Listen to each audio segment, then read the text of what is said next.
Attorney General William Barr is heading to Capitol Hill tomorrow, we're told, to face the Senate Judiciary Committee for the first time since release of the redacted Mueller report. Meanwhile, his feud with the House Judiciary Committee has escalated.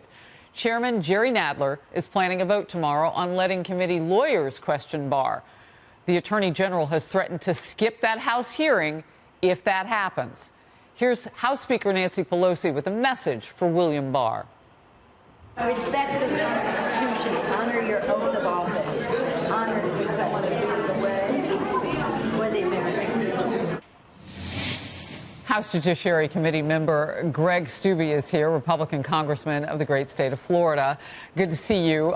Let's start with whether or not it matters who questions William Barr. Well, I think, you come to Congress to hear from members of Congress to ask you questions. Barr is presenting to the Senate, has no problem with the rules and the way that they have things set up for the Senate committee. And I think in the House, you should have members ask questions and not staff ask questions. When I did a little research, the last time that staff was allowed to ask questions of a sitting witness goes all the way back to the Iran-Contra affair. So I think Attorney General Barr is very willing to come to Congress and testify and hear from members of Congress. I'm wondering why you would, and maybe punt isn't exactly the fair word, but why you would put it to other lawyers when north of 80% of Congress is a lawyer.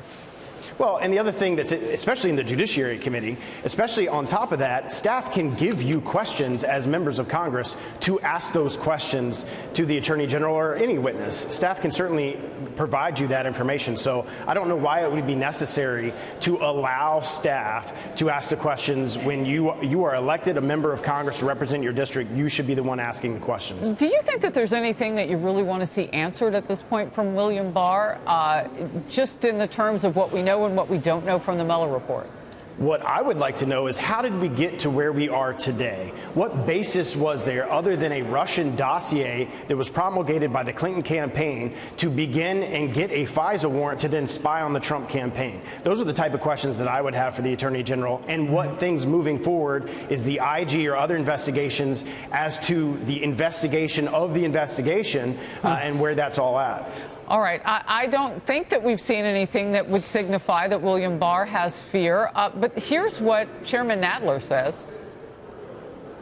If the Attorney General is afraid to subject himself to questions where you can follow up, well, that may indicate lack of confidence in his own position. And more to the point, we have to get to the bottom of these issues. Correct me if I'm wrong. What are the facts? Is there evidence of fear with William Barr going before the panel to testify? He's certainly not fearful. He's testifying before the Senate Judiciary Committee tomorrow, and he said, and Chairman Nadler says he wants to get to the facts.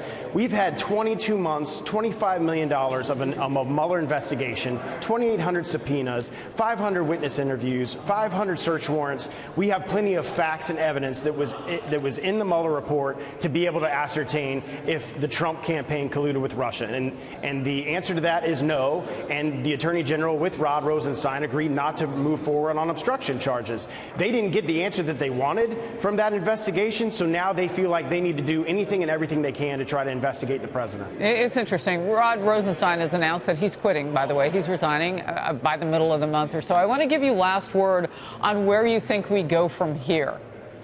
Well, I know where I would like to go, but I think the Democrats are going to continue to investigate this president because the Mueller investigation conclusion that there was no collusion isn't what they wanted, and they want to move forward with whatever evidence they can to try to impeach the president. And I don't think that's what the American people want. I know that's not what Floridians want, and that's not what I'm hearing in my district. Yeah, it may not be what some Democrats want either. I mean, you saw Speaker Pelosi come out of the White House with Chuck Schumer today, and they were singing all tunes of bipartisanship on infrastructure and other things and moving forward. Representative Steube, thank you for being on the program today. Good to see you. You too.